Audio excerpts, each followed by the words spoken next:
എല്ലാവർക്കും നമസ്കാരം. ഇന്ന് ഞാനൊരു ചിക്കൻ്റെ റെസിപ്പിയുമായിട്ടാണ് വന്നിട്ടുള്ളത്. ഒരു വലിയ ബട്ടർ ചിക്കൻ. ഇത് 1.5 കിലോ ചിക്കനാണ് ഉള്ളത്. ഇതിലേക്ക് ആവശ്യത്തിന് ഉപ്പും ഇട്ട് കൊടുത്ത് 2 ടേബിൾ സ്പൂൺ ജിഞ്ചർ ഗാർലിക് പേസ്റ്റും ഇട്ട് കൊടുക്കാം.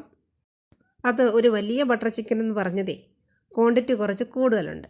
അതുകൊണ്ടാണ് ഇന്ന് ഞങ്ങൾക്കൊരു ഗസ്റ്റും വരുന്നുണ്ട്. അതുകൊണ്ട് കുറച്ച് കൂടുതലങ്ങ് ഉണ്ടാക്കിയത്. 2 ടേബിൾ സ്പൂൺ കാശ്മീരി മുളക് പൊടിയും അതുപോലെ തന്നെ ഒരു ലെമൺ ജ്യൂസും കൂടെ നമുക്ക് ചേർത്ത് നന്നായിട്ട് നമുക്കിത് മിക്സ് ചെയ്ത് ഒരു അരമണിക്കൂർ നമുക്കിതൊന്ന് മാറ്റി വയ്ക്കണം.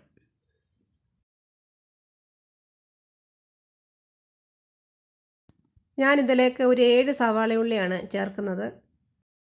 ഇത് ചെറിയ പീസാക്കി നമുക്കൊന്ന് കട്ട് ചെയ്തെടുക്കണം. ഇതിന് ഗ്രേവി കൊടുക്കുന്നതും തക്കാളിയും സവാളയും ആണല്ലോ. കുറച്ച് ഗ്രേവി കൂടുതലായിട്ടാണ് ഞാനിത് ഉണ്ടാക്കുന്നത്. ഇതിൻ്റെ ഗ്രേവി എല്ലാവർക്കും കൂടുതൽ ഇഷ്ടമാണ്. അതുകൊണ്ട് കുറച്ച് കൂടുതലായിട്ട് ഗ്രേവി ഇരിക്കട്ടെ എന്ന് വിചാരിച്ചു. ഇത് ഒരു 1.25 കിലോ തക്കാളിയുണ്ട്. തക്കാളി നമ്മൾ കുറച്ച് കൂടുതലായിട്ട് ബട്ടർ ചിക്കനിൽ ചേർക്കാറുണ്ടല്ലോ. ഇതേപോലെ ചെറിയ പീസസാക്കി തക്കാളി നമുക്ക് കട്ട് ചെയ്തെടുക്കാം. ഒരു പാനിൽ 2 ടേബിൾ സ്പൂൺ വെജിറ്റബിൾ ഓയിൽ ഒഴിച്ച് കൊടുത്ത് നന്നായിട്ടൊന്ന് ചൂടായ ശേഷം ചിക്കൻ പീസസ് നമുക്ക് ഇട്ട് കൊടുക്കാം. അതൊരു ഹാഫ് ഫ്രൈ ചെയ്താൽ മതിയാകും. അതുപോലെ തന്നെ അത് എല്ലോട് കൂടിയുള്ള പീസസാണ് ഞാൻ എടുത്തിട്ടുള്ളത്. ഓയിലാണെങ്കിലും വളരെ കുറച്ച് മാത്രം മതിയാകും. ഇത്ര ലോ ഫ്ലെയിമിൽ നമുക്ക് ഷാലോ ഫ്രൈ ചെയ്ത് നമുക്കിതെടുക്കാം. ചിക്കനെല്ലാം ഇത്രയും മൂത്താൽ മതിയാകും. നമുക്ക് ഇതേപോലെ എല്ലാം കോരി എടുത്ത് മാറ്റി വയ്ക്കാം. അതേ പാനിലേക്ക് ഒരു 3 പീസ് ബട്ടർ ഇട്ട് കൊടുത്ത ശേഷം നമുക്ക് കട്ട് ചെയ്ത് വെച്ചിരിക്കുന്ന സവാള നമുക്കിതിലേക്കിട്ട് ഒന്ന് 1 മിനിറ്റ് നേരം ഒന്ന് വഴറ്റി കൊടുക്കണം.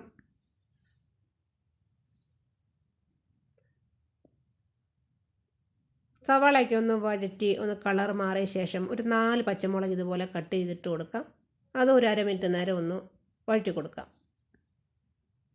അതിനുശേഷം ഇതിലേക്ക് ഒരു 30 കാഷ്യൂ നട്ട്സാണ്, അത് നമുക്ക് ഇതിലേക്ക് ഇട്ട് കൊടുക്കണം. ഒരു 1/2 മിനിറ്റ് നേരം ഒന്നുകൂടെ നമുക്കൊന്ന് വഴറ്റി കൊടുക്കണം. ഇതിലേക്ക് ഒരു 2.5 ടേബിൾ സ്പൂൺ ജിഞ്ചർ ഗാർലിക് പേസ്റ്റും കൂടെ നമുക്ക് ഇട്ട് കൊടുക്കാം. ആവശ്യത്തിന് ഉപ്പും ചേർത്ത് കട്ട് ചെയ്ത് വെച്ചിരിക്കുന്ന തക്കാളിയും കൂടെ നമുക്കിതിലേക്ക് ചേർത്ത് കൊടുക്കണം.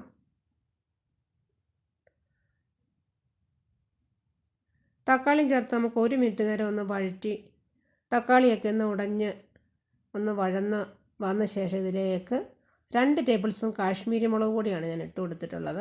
അതും കൂടെ ഒന്ന് ഇളക്കി ആവശ്യത്തിന് വീണ്ടും ഇച്ചിരി ഉപ്പും കൂടെ ചേർത്ത് ഞാൻ 2 ടേബിൾ സ്പൂൺ ഗരം മസാലപ്പൊടിയും കൂടെ നമുക്കിതിലേക്ക് ചേർത്ത് ഒന്ന് വഴറ്റി കൊടുക്കാം.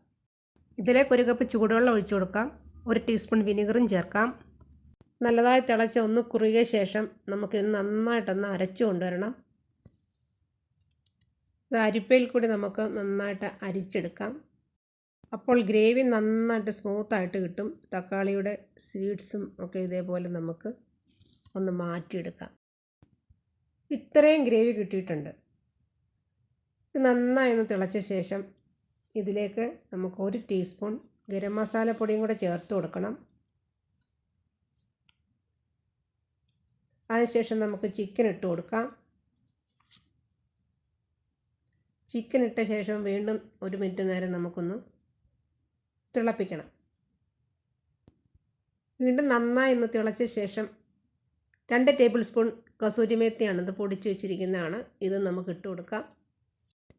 നന്നായി ഒന്ന് ഇളക്കിയ ശേഷം നമുക്കിതൊന്ന് ഒരു 1 മിനിറ്റ് നേരം നമുക്കൊന്ന് മൂടി വെച്ചിട്ട് വീണ്ടും നന്നായിട്ടൊന്ന് തിളയ്ക്കട്ടെ.